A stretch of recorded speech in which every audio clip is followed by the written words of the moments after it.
You ask Tiger to solve. This deals with linear equations with one unknown. The final result is z equals 16/9. Let's solve it step by step. Simplify the expression. Expand the parentheses. Multiply the coefficients. Simplify the arithmetic. Expand the parentheses. Group like terms. Simplify the arithmetic. Group all constants on the right side of the equation.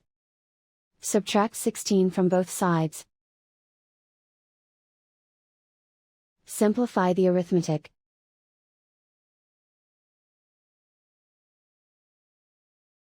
Isolate the z.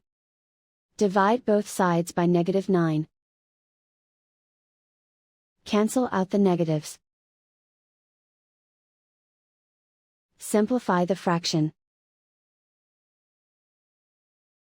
Cancel out the negatives. And so the final result is z equals 16/9.